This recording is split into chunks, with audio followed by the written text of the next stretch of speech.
Assalamualaikum warahmatullahi wabarakatuh. Nggak terasa ya, hari ini adalah hari pertemuan ke-15, pertemuan terakhir sebelum UCP, setelah kita ketemu selama 15 kali tatap muka secara online. Nah, ini sekarang adalah pertemuan yang terakhir sebelum UCP 4. Baik, materi hari ini adalah portofolio investasi. Saya langsung akan share slide yang saya miliki.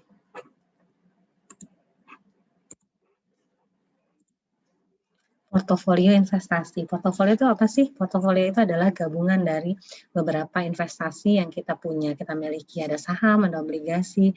Nah, kita biasanya mengumpulkan dalam satu portofolio agar meminimalisir yang namanya resiko dan mendapatkan return yang kita harapkan atau return maksimal.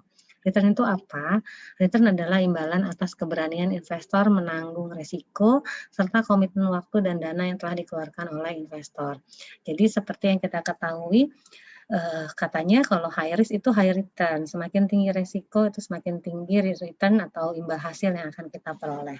Tapi sebenarnya tidak selalu seperti itu.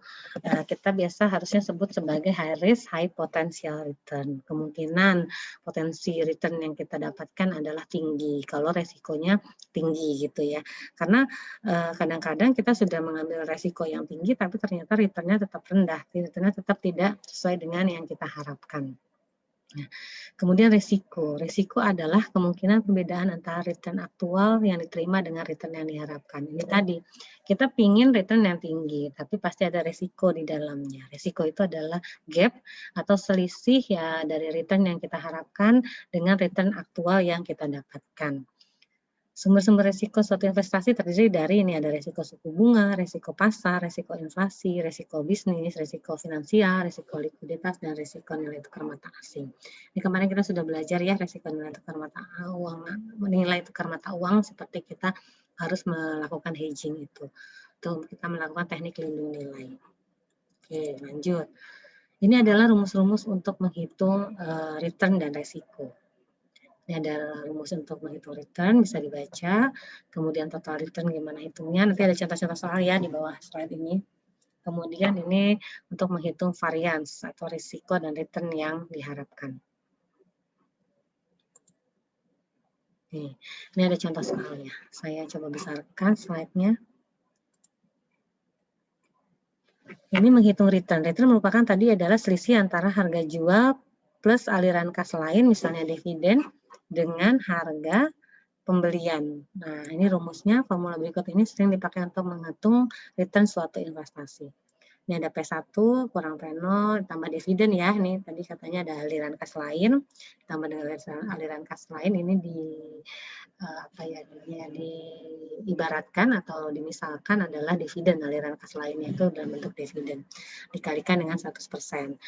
P1 adalah harga sekuritas pada akhir periode ke-1, P0 adalah harga pada awal periode, kemudian ini tadi dividen adalah aliran kas lain. Ini contoh soalnya. Misalnya, investor membeli saham pada awal tahun harganya adalah 2.000 dan memegang saham tersebut selama 1 tahun. Berarti dia di awal tahun dia beli harganya adalah 2.000. 2.000 itu apa? 2.000 berarti P0 ya, karena tadi awal tahun, awal dia beli harganya berapa. Kemudian ternyata pada akhir tahun saham tersebut menjadi 2.500, ada kenaikan ya, tadi ada kenaikan harga saham. Berarti harga saham ini di tahun ke-1, di akhir periode ke-1 adalah 2.500, maka P1-nya adalah Rp2.500. Tetapi saham membayar dividen sebesar 250. Ini ada aliran kas yang dikeluarkan untuk membayar dividen sebesar Rp250 pada tahun tersebut, pada tahun yang sama. Terus kita mau hitung nih, berarti return-nya imbal hasilnya investor tersebut selama 1 tahun berapa? Rumusnya kita masukin ke dalam rumus return. Rumus return itu apa? P1 dikurang P0 ditambah dengan dividen dibagi dengan P0 dikalikan dengan 100%. Dapatlah hasilnya 37,5%. Ini artinya return yang didapatkan pada tahun tersebut oleh si investor adalah sebesar 37,5%. Nah, kemudian jika kita melakukan investasi internasional, return yang kita peroleh harus dikonversikan ke mata uang kita, rupiah dalam hal ini. Dengan demikian, return investasi akan terdiri dari return saham dan return dari perubahan kurs. Return total dengan demikian akan dihitung sebagai berikut ini. Nah, ini returnnya. Kalau kita investasinya berupa investasi internasional, maka kita juga bisa menghitung returnnya yang diharapkan karena adanya selisih mata uang tersebut, ada selisih kurs tersebut. Maka dari itu rumusnya adalah seperti ini. 1 plus R dikali 1 plus RE ya, dikurang dengan 1. Ini kita langsung ke contoh saham. Ini misalnya return saham adalah tadi 10%. Ini sudah diketahui. Kalau tadi kan 37,5% ya. Ini sekarang return sahamnya adalah sebesar 10% nih, misalkan ini ya. Sedangkan return karena perubahan kurs adalah 5%. Maka return saham dalam rupiah kita bisa hitung sebagai berikut. 1 plus R. R itu adalah return sahamnya. Bukan return yang dihasilkan dari perubahan atau perbedaan nilai kurs. Kemudian dikali dengan 1 plus 0,05. 0,05 ini ada apa? 0,05 ini adalah 5%, yaitu return yang diperoleh dari perubahan kurs. Kemudian dikurang 1. Hasilnya adalah 0,155 atau 15,5%. Jadi kita bisa jelaskan bahwa return yang karena adanya investasi internasional, return yang dihasilkan adalah sebesar 15,5%. Oke. Ini adalah rumus untuk risiko dan return portofolio. Kita harus cari dulu return portofolionya berapa, kemudian ada risiko portofolio dan saham. Nah, ini ada risiko portofolio 2 saham. Kalau sahamnya ada 2, nih di portofolio kita punya 2 saham. Kemudian kita mencari yang terakhir adalah covariance atau risiko dengan data historis. Data historis adalah data yang telah terjadi ya, data masa lalu gitu. Kita lihat apa saja sih datanya, bagaimana sih angka-angkanya gitu. Nah, ini adalah rumus-rumusnya. Bisa dibaca di sini. Nanti kalau ujian juga bisa lihat ya rumusnya seperti apa. Nanti bisa diterapkan dalam rumus ini. Kita langsung ke contoh soal. Di sini adalah risiko dan return dalam konteks portofolio. Dia punya beberapa saham nih. Dia punya beberapa investasi di dalam satu investor. Di sini adalah menghitung risiko dan return portofolio.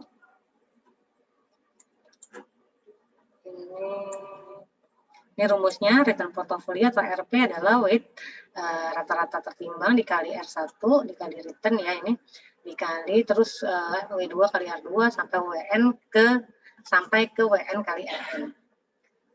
Ini adalah RP return portofolio, tadi W itu weighted ya, bobot, RR itu adalah return-nya atau imbal hasilnya.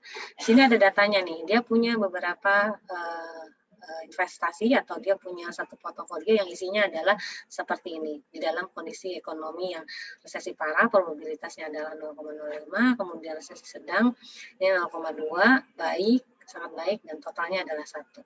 Totalnya ini apa? Totalnya ini adalah dia yang dipunya, si weighted-nya ini rata-ratanya berapa di resesi parah, ini 0,05, bobotnya ya, ini bobotnya sudah ditentukan ini nanti. Ada yang resesi sedang itu adalah 0,2, normal 0,5. Ini yang dipakai adalah bobotnya yang memang digunakan untuk menghitung covariance. Probabilitasnya biasanya untuk resesi parah adalah 0,05, resesi sedang 0,2, normal 0,5, dan begitu seterusnya sampai totalnya adalah 1. Kemudian yang diketahui lagi di dalam soal adalah return-nya untuk investasi pertama, saham return pertama adalah ini ada 12 ini dalam persentase ya, dalam persen. Kemudian di saham kedua atau di investasi yang kedua, ini return-nya adalah 3, minus 3 ini 6, begitu seterusnya sampai ke yang sangat baik adalah 8 dan 19. Nah, terus ini total di sini bagaimana? Total di sini adalah total dari return portofolio. Jadi kita masukkan dulu ke dalam rumus return portofolio dulu. Jadi bukan dijumlahkan dari return-nya. Karena ini adalah return portofolio, maka kita harus mencarinya dengan rumus seperti ini. Jadi nggak bisa langsung ditambah ini, oh berarti total return-nya segini, nggak bisa. Karena return portofolio harus kita kalikan terhadap probabilitasnya. Atau kita harus kalikan dengan bobotnya. Kemungkinannya ini bobotnya bagaimana. Dengan kondisi ekonomi sebagai berikut. Saya share ya hasil dari return portofolionya. Nah, ini adalah rumus yang sebenarnya, bukan yang sebenarnya, lebih detail. Jadi di dalam PPT kita tidak dijelaskan bahwa nilai return portofolio per kondisi ekonominya itu berapa. Tapi di sini di tabel ini saya coba detailkan. Di dalam return portofolio yang pertama, di saham yang pertama atau di investasi yang pertama, dalam kondisi ekonomi resesi parah, maka RP1-nya adalah 0,6. Dari mana 0,6? Tadi kan rumusnya weighted dikali dengan return untuk saham pertama. Jadi saya bilang ini adalah return portofolio yang pertama. Itu hasilnya adalah 0,6, 0,5 dikali 12. Kemudian untuk yang return portofolio kedua bagaimana? Return portofolio kedua adalah sama. Berarti dari weighted yang sama atau dari probabilitas yang sama dikali dengan return di investasi yang kedua. Yaitu berarti 0,05 dikali dengan minus 3, hasilnya adalah minus 0,15. Begitu seterusnya sesuai dengan bobot masing-masing kondisi ekonomi. Sudah dikalikan, kita dapat total return-nya, total RP-nya adalah 9,2. Ini dijumlahkan, hasilnya adalah 9,2 untuk RP1, 10,3 untuk RP kedua. Jika sudah dapat nilai-nilai ini, maka kita bisa cari nih kovarian 1 dan 2-nya. Kovarian 1 dan 2 kita masukkan ke dalam rumus yang di atas tadi, yang di slide sebelumnya. Rumusnya adalah ini, berarti rumusnya adalah probabilitas, tadi ya sesuai ya kalau kalian bisa balik lagi ke slide sebelumnya, probabilitas dikali return pertama dikali dengan jumlah RP atau jumlah return portofolio pertama dikali dengan sama ini ya tadi si nilai returnnya dikurang dengan ini total RP2. Jadi sesuai dengan rumus ini ya. Rumus ini tadi saya ulang, berarti probabilitas dikalikan dengan hasil pengurangan antara return pertama sesuai dengan sahamnya ya. Return dikurang dengan total RP. Return dikurang dengan total return portofolio. Ini sesuai kalau misalkan kita nyarinya yang pertama berarti kita RP1.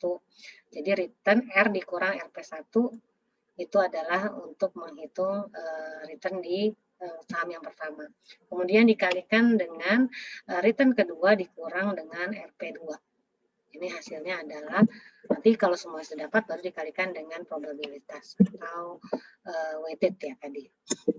Hasilnya adalah minus 1,862. Begitu seterusnya dijumlahkan, kemudian kita total hasilnya adalah minus 3,66. Jadi kita harus membuat tabel seperti ini agar mungkin lebih enak ya nanti saat menghitung. Kita sediakan dulu RP1 dan RP2-nya agar kalian mudah dalam melakukan perhitungan. Oke, saya balik ke slide-nya. Ini ya, tadi rumusnya adalah seperti ini, dapat minus 1,862. Jadi saya coba cek melalui Excel dan hasilnya sama. Jadi ini sudah dapat, maka kovarian 1 dan 2 adalah dasarnya adalah minus 3,66. Oke.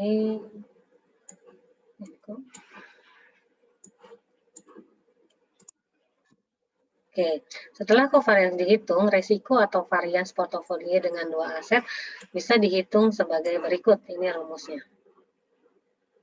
Kan kovarians saya sudah dihitung, berarti resiko atau varians portofolio dengan dua aset bisa dihitung sebagai berikut. Jadi, kita sudah dapat kovariansnya, sekarang kita hitung resikonya untuk dua aset tersebut. Ini di mana W1 dan W2 adalah proporsi bobot investasi pada saham 1 dan saham 2 untuk portofolio dengan N aset. Resiko bisa dihitung sebagai berikut ini. Ini kalau dengan N aset, resikonya bisa dihitung seperti berikut ini. Di mana I dan J adalah aset I dan aset J. Jika I sama dengan J, maka standar deviasi adalah varian aset I. Jika I kurang dari J, maka standar deviasi IJ adalah kovarians aset dengan I dengan J. Maksudnya kalau ternyata sama nih antara I sama dengan J, saham I dan J, maka kita tidak perlu menghitungnya karena I dan J nggak usah hitung masing-masing karena I dan J adalah sama. kita tidak bicarakan yang itu, kita akan bicarakan ketika tadi dua aset kita sudah menemukan kovariansnya, kemudian kita hitung resikonya. Oke, ini jika varian 1 dan 2 adalah 0,71 dan 19,31. Ini varians ya, bukan covariance. 19,31 masing-masing. Covariance return saham 1 dan return saham 2 adalah minus 3,66. Kalau ini adalah angka given, dikasih nanti dalam soal variansnya masing-masing berapa. Kemudian covariance-nya dari mana? Covariance-nya tadi yang kita cari di slide sebelumnya. Ini 3,66. Standar deviasi return portofolio terdiri dari 50% saham 1 dan 50% saham 2. Ini sudah diberitahu standar deviasinya masing-masing saham berapa. Tadi sesuai dengan portofolionya sahamnya ada 2 ya, saham 1 dan saham 2. Kemudian kita hitung, kita masukkan ke rumus yang di atas. Kita masukkan 0,5 adalah tadi weighted-nya atau standar deviasinya. Kemudian oke, ini ya. Oke, ini adalah weighted-nya, kemudian yang ini adalah 0,71. Ini diketahui adalah variance-nya. Karena yang diketahui adalah variance adalah kuadrat dari standar deviasi. Jadi, karena ini yang diketahui adalah variance-nya, maka tidak perlu dikuadratkan lagi. Ya. Kemudian dimasukkan, ini ketahui variance-nya, yang terakhir adalah dikali covariance saham 1 dan 2. Yang terakhir pakai angka covariance saham 1 dan 2 itu adalah minus 3,66. Kita dapat varians portofolionya. Ini karena diketahuinya varians ya. Nah, varians kan berarti kuadrat dari standar deviasi. Jadi kita tidak perlu kuadratkan lagi. Ini. Oke, hasilnya adalah 3,175. Ini baru adalah nilai dari varians portofolio. Kalau yang ditanya adalah standar deviasi, maka standar deviasi adalah akar dari varians. Jadi 3,175 kita akarkan. Akar itu adalah pangkat setengah ya, pangkat 1/2. Hasilnya standar deviasinya adalah 1,78. Ya. Oke. Sampai di sini saya harap jelas. Nanti kalau misalkan kurang jelas boleh ditanya ya nanti saat ketemukan secara daring. Oke, kita sudah dapat standar deviasinya adalah 1,78 dan varians portofolionya adalah 3,175. Jika kita menggunakan data historis untuk menaksir covariance dihitung dengan formula sebagai berikut. Ini rumusnya. Ini jika menggunakan data historis untuk menaksir covariance, kemudian covariance dihitung dengan formula sebagai berikut. Ini adalah rumusnya. Risiko portofolio akan tergantung dari covariance return saham-saham dalam portofolio. Apabila korelasi antara return saham adalah negatif, maka varians portofolio akan berkurang. Demikian juga apabila korelasi tersebut 0, meskipun tidak sebesar korelasi negatif. Jadi si resikonya akan berkurang ketika dia korelasinya 0 atau negatif. Apabila korelasi tersebut positif atau +1, tidak akan ada sumbangan dari portofolio. Kebanyakan korelasi antara saham adalah 0 dan 1. Dengan demikian secara umum, dengan mempunyai portofolio beberapa saham, varians dari portofolio tersebut akan semakin berkurang. Tadi kan ya, varians itu adalah risiko. Jadi ketika kita punya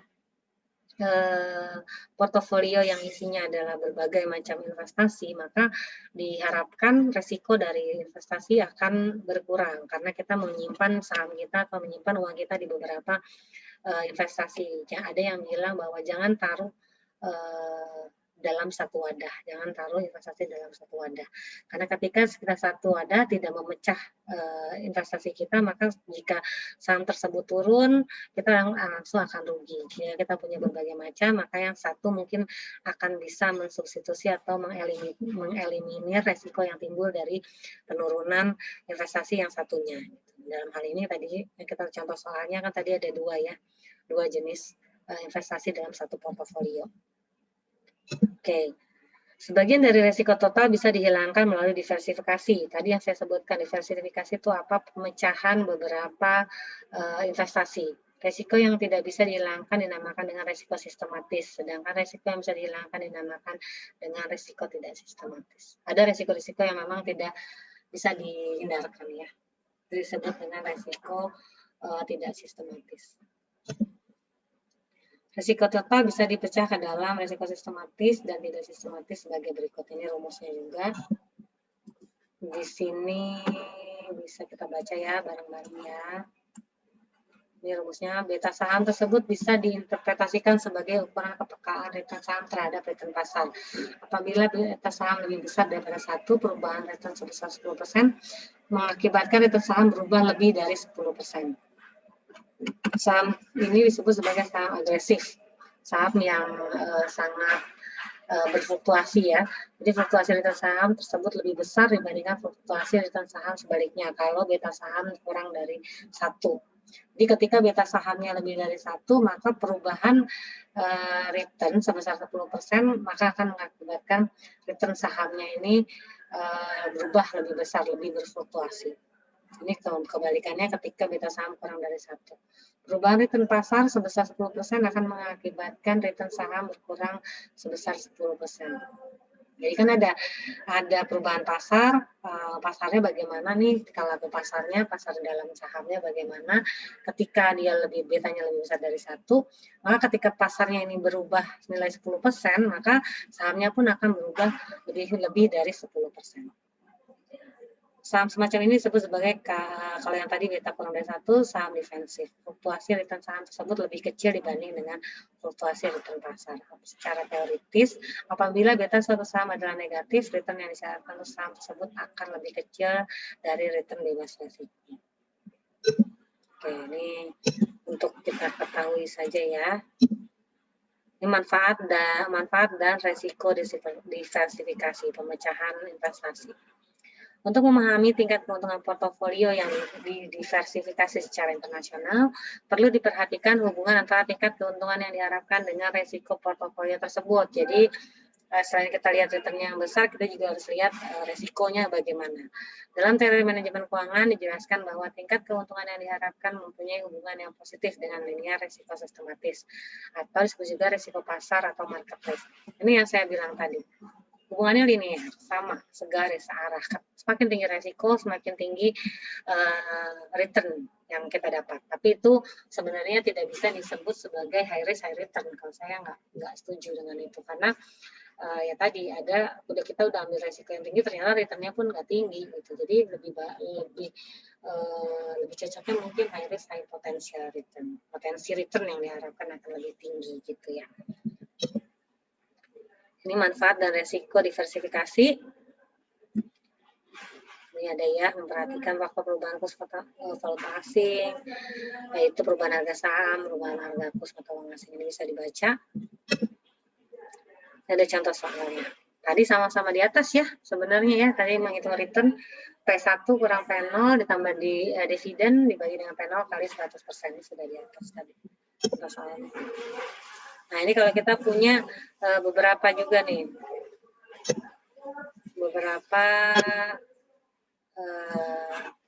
Beberapa portofolio nih, dia punya A, B, C, D. Lebih banyak. Kalau tadi cuma 2, ini ada 4 investasi yang dia jadikan satu portofolio.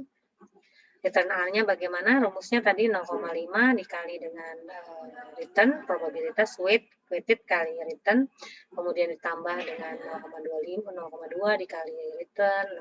Ini untuk menghitung return A. Dapatlah return A untuk investasi A adalah 8%. Kemudian return B berapa? 9,2%, return C berapa? 10,3%, return D 12%. Ini bisa menghitung dengan cara tabel seperti ini, atau bisa dihitung dengan pemanjang seperti ini. Boleh ya disajikan dua-duanya. Oke, kemudian sudah dapat return masing-masing investasinya, A, B, C, dan D. Kemudian kita hitung, ini untuk investasi B. Ini return A, B, C, D. Kemudian kita hitung dengan yang variasi investasi B. Variasi investasi B tadi yang di slide sebelumnya tadi ada ya, yang kita mau hitung covariance-nya. Nah, ini probabilitas 12 kurang 9,2 kuadrat, kemudian ini dikuadratkan, kemudian jadi sedangkan standar deviasi return investasi B ini akar ya, akar dari variance. kita dapat varians adalah, standar deviasi adalah akar dari varians. Jadi 0,71 kita akarkan atau pangkatkan setengah, hasilnya adalah 0,84.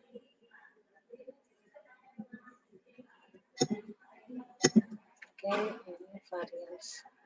Returnnya sudah, ini RP harusnya ya tadi. Ini RP. Oke, ini harusnya RP tadi return portofolio, return masing-masing saham sudah didapat, kemudian kita masukkan ke dalam, untuk menghitung variansnya kita masukkan ke dalam rumus ini. Rumus yang sebelumnya, slide sebelumnya. Coba saya tampilkan dulu sebentar.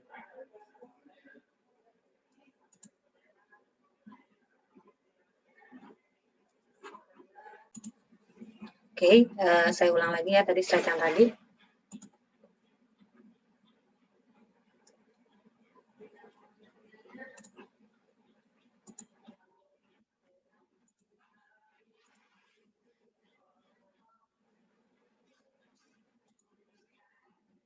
Ini masih terlihat ya.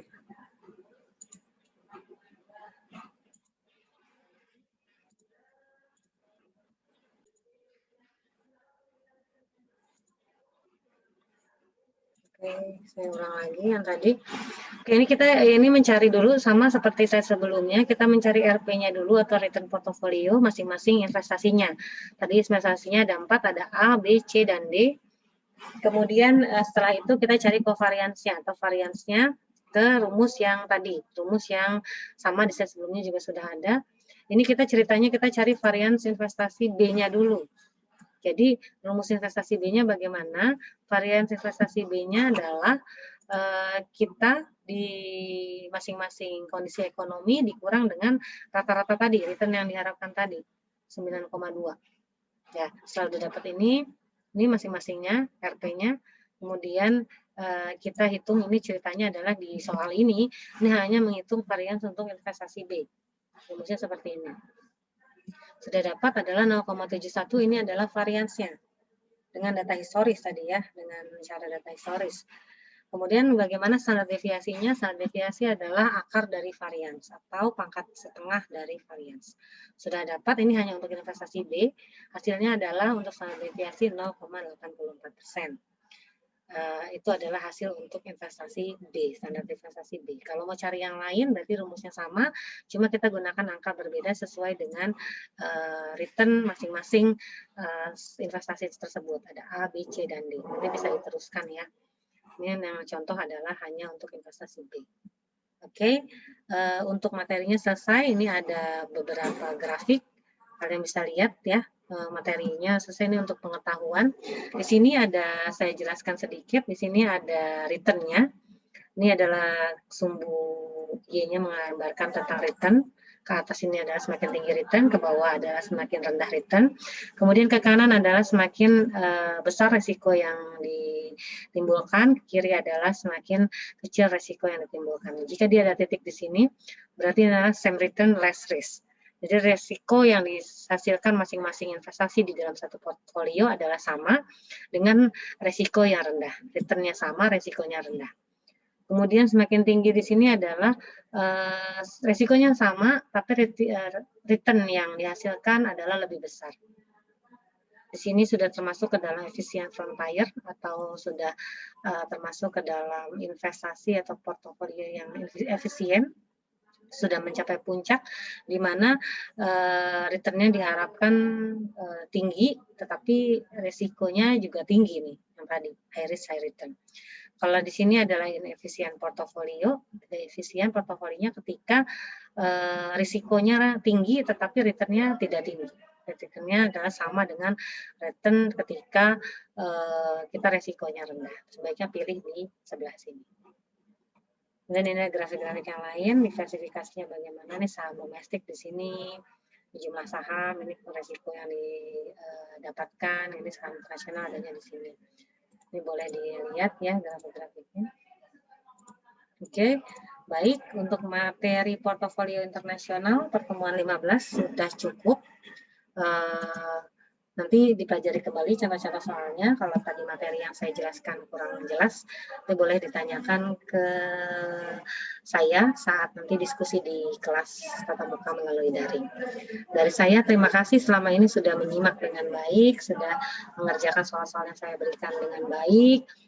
Semoga kalian sukses ke depannya, terus sehat terus, dan kalau kita bisa ketemu lagi, mungkin kita bisa ketemu lagi, kalau enggak saya mohon maaf juga selama ini jika ada kesalahan dari saya atau yang kurang berkenan. Sukses selalu untuk kalian. Wassalamualaikum warahmatullahi wabarakatuh.